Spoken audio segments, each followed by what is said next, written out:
श्री स्वामी समर्थ, जय जय स्वामी समर्थ। तुमच्या सर्व चांगल्या इच्छा पूर्ण हो ही स्वामींचरणी प्रार्थना करते आणि आजच्या व्हिडिओला सुरुवात करते। तर तुम्ही चॅनलवर जर नवीन असाल तर आपल्या चॅनलला लाईक, शेअर आणि सबस्क्राईब नक्की करा आणि त्याचबरोबर बाजूचं बेल आयकन दाबायला अजिबात विसरू नका। त्याने काय होईल, माझा प्रत्येक नवनवीन व्हिडिओ तुम्ही मिस करणार नाहीत आणि महत्त्वाच्या इन्फॉर्मेशन तुम्हाला पोहोचत राहतील तुमच्यापर्यंत। त्यामुळे बेल आयकन नक्की दाबा। त्याचबरोबर कमेंटमध्ये श्री स्वामी समर्थ लिहायला अजिबात विसरू नका। तर उद्या आहे पितृपक्षातील मोठा बुधवार। बुधवारी आपण गणपती बाप्पांची सेवा, उपासना, आराधना, व्रत करत असतो। पहा, हा दिवस गणपती बाप्पांना समर्पित असतो। तर बुधवारी आपल्याला गणपती बाप्पांच्या जवळची एक वस्तू आपल्या जवळ ठेवायची आहे। आपल्या घरामध्ये खूप मोठ्या प्रमाणावर पैशाच्या समस्या असतील, अडचणी असेल, तर आता ही अडचण कशा प्रकारे असतात पहा। आपण खूप पैसा कमवतो पण तरी आपल्याला पाहिजे त्या प्रमाणात त्या यशाची प्राप्ती होत नाही, किंवा आपण जी मेहनत केलेली आहे त्या मेहनतीचा त्या पटीने आपल्याला मोबदला मिळत नाही, किंवा आपल्याकडे पैसे येत नाहीत। खूप कष्ट करतो आपण लक्ष्मी प्राप्तीसाठी, तरीही आपल्याकडे जर लक्ष्मी प्राप्तीसाठी कोणत्याच प्रकारची समस्या आपली दूर होत नाही, तर ह्या ज्या काही तुमच्या अडचणी आहेत या का येत असतात बघा। आपल्या घरामध्ये वास्तुदोष, पितृदोष असतात आणि नकारात्मक शक्तीही आपल्या आसपास असते।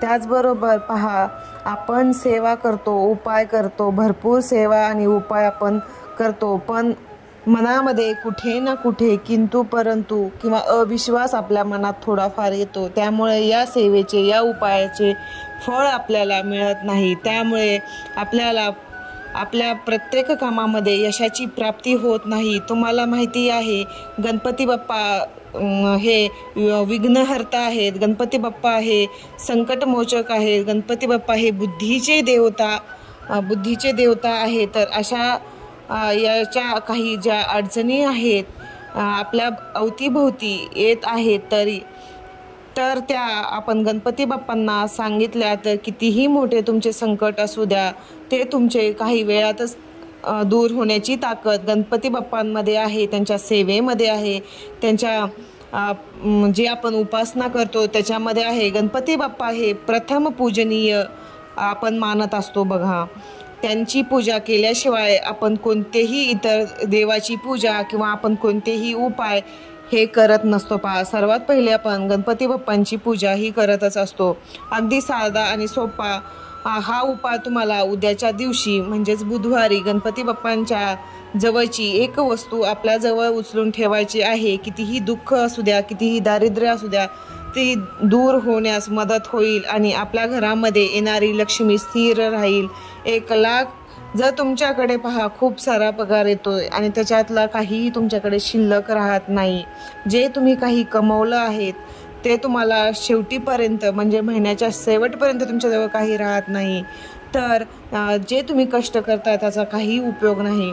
जर तुम्ही समजा 50,000 कमवत असाल आणि महिन्याच्या शेवटी जर तुमच्याकडे 25,000 त्यातले शिल्लक राहत असतील, तर आपण घर खर्च जाईल इतके कोणतीही गोष्टीमध्ये राहिला, याला आपण लक्ष्मी स्थिर राहणे असेही म्हणत असतो। पहा, म्हणजेच तुमच्याकडे 50,000तले 25,000 रुपये शिल्लक राहिलेले आहेत म्हणजे तुमच्या घरामध्ये लक्ष्मी स्थिर आहे। त्या कष्टाला जर नशिबाची साथ नसली तर काहीच फायदा होत नसतो बघा। त्यामुळे आपण आपल्या कष्टाला नशिबाची साथ मिळावी, आपल्या प्रत्येक कामामध्ये आपल्या नशिबाची साथ मिळावी, यासाठी आपल्याला काही उपाय करायचे असतात। तर आता काय उपाय करायचा आहे हे आपण पाहूयात। तुम्हाला माहिती आहे का, गणपती बाप्पांची जर आपण बुधवारी सेवा, आराधना, उपासना शक्य त्या ह्याने केली तर अशक्य हे गोष्टीसुद्धा शक्य होतात। त्यामुळे आपल्याला हा उपाय करायचा आहे। पहा, उद्या गणपती बाप्पांच्या मंदिरामध्ये जायचं आहे आणि गणपती बाप्पांच्या मंदिरामध्ये जात असताना 2-3 वस्तू तुम्हाला घेऊन जायच्या आहेत। उद्या आपल्याला सर्वप्रथम थोडेसे किती तांदूळ मी तुम्हाला सांगते। पहा, तुम्हाला 11 तांदूळ घ्यायचे आहेत आपल्याला घेऊन जायचे आहेत 11 तांदळाचे दाणे, त्याचबरोबर आपल्याला 1 जास्वंदाचं फूल घेऊन जायचं आहे, 1 बेलपत्र आणि हिरवे मूग घेऊन जायचं आहे पहा. त्याचबरोबर तुम्हाला थोडं शक्य असेल तुमच्या यथाशक्तीनुसार तुम्हाला दक्षिणा ही सुद्धा आवर्जून घ्यायची पहा. तुम्ही 21 रुपये, 11 रुपये, 51 रुपये तुमच्या यथाशक्तीनुसार तुम्ही दक्षिणा ठेवायची आहे. कारण आपण लक्ष्मी प्राप्तीसाठी हा उपाय करणार आहोत. ज्यावेळेस आपण तिथे लक्ष्मी ठेवू त्यावेळेस तर लक्ष्मीकडे लक्ष्मी आकर्षित होत असते पहा. त्यामुळे नेहमी लक्षात ठेवायचं आहे, ज्यावेळेस आपण लक्ष्मी प्राप्तीसाठीचे उपाय करतो तर त्यावेळेस तिथे लक्ष्मी ही नेहमी ठेवलीच पाहिजे. त्या लक्ष्मीकडे लक्ष्मी ही आकर्षित होत असते. बघा आता काय करायचं आहे, गणपती बाप्पांच्या मंदिरात गेल्यानंतर आपल्याला सर्वप्रथम गणपती बाप्पांना 11 तांदूळ आणि थोडेसे मूग जे घेतलेले आहेत ते आपल्याला तिथे अर्पण करायचे आहेत. पहिला तांदळाचा दाणा आपल्याला आपल्या हातामध्ये उजव्या हातामध्ये घ्यायचा आहे आणि आपल्याला गणपती अथर्वशीर्षाचे पठण करायचे आहे. आणि त्यानंतर हा दाणा एक तांदळाचा दाणा आपल्याला समर्पित करायचा आहे गणपती बाप्पांना. अशा पद्धतीने आपल्याला 11 वेळा करायचं आहे पहा. 11 दाणे अशाच पद्धतीने आपल्याला एक करून गणपती बाप्पांना समर्पित करायचे आहेत पहा. त्यानंतर आपण जी दक्षिणा घेऊन गेलेलो आहोत ना, तर ती दक्षिणा आपल्याला त्या 11 तांदळाच्या दाण्यासोबत ठेवायची आहे. ही 11 तांदळाचे दाणे, मूग आणि दक्षिणा सर्व आपल्याला गणपती बाप्पांच्या चरणाजवळ ठेवायचं आहे. आपली जी काही सेवा झाल्यानंतर आता सेवा झाली, आता आपण हे जे दाणे आपण अर्पण केलेले आहेत त्याचे काय करायचे पहा. तिथून तुम्हाला 1 तांदळाचा दाणा हा उचलायचा आहे आणि आपल्याला घरी घेऊन यायचा आहे. आणि तो जो 1 तांदळाचा दाणा आपण घरी आणलेला आहे तो तुम्हाला अशा ठिकाणी ठेवायचा आहे जिथे तुम्ही तुमचे तांदूळ वगैरे ठेवता त्या तांदळामध्ये तुम्हाला तो दाणा टाकायचा आहे किंवा ठेवायचा आहे. तुम्हाला माहीतच आहे, ज्यावेळेस आपण तांदळाचे उपाय करतो तर त्यावेळेस ते अतिशय प्रसिद्ध असतात, अतिशय कारागीर ठरत असतात पहा. कारण तांदळामध्ये साक्षात माता लक्ष्मीचा वास असतो.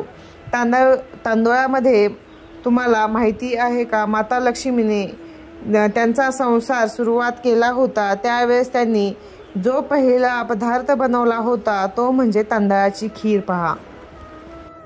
त्यामुळे माता लक्ष्मीला तांदूळ हे अतिशय प्रिय आहेत. त्यामुळे तिथला 1 दाणा तुम्हाला घरी घेऊन यायचा आहे आणि आपल्याला आपल्या तांदळाच्या डब्यामध्ये तो ठेवायचा आहे.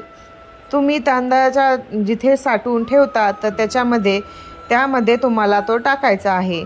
तर अशा पद्धतीने आपल्याला हा उपाय करायचा आहे. हा उपाय केल्यानंतर लगेचच तुम्हाला काही दिवसांमध्ये फरक जाणवायला दिसणार आहे. फक्त तुम्हाला हा उपाय करत असताना श्रद्धेने, भावनेने आणि विश्वासाने हा उपाय करायचा आहे. तर तुम्हाला त्याचे फळ हे दुप्पट आणि लवकर भेटणार आहे. आणि लक्ष्मी येण्याचे मार्ग कुठून ना कुठून मोकळे होणार आहेत आणि तुम्हाला लक्ष्मी प्राप्ती होणार आहे पहा. जिथे तुम्ही 10 रुपये कमवत असाल तिथे तुम्ही 100 रुपये कमवणार आहेत. याचा अनुभव तुम्हाला लवकरच येणार आहे. अशा पद्धतीने आपल्याला हा उपाय अगदी साधा, सोपा आणि उद्याच्या दिवशी आवर्जून करायचा आहे पहा. तर झालेली सेवा स्वामी महाराजांचरणी अर्पण करते आणि नंतर पुन्हा भेटूया अशा नवीन एका व्हिडिओमध्ये. तोपर्यंत श्री स्वामी समर्थ.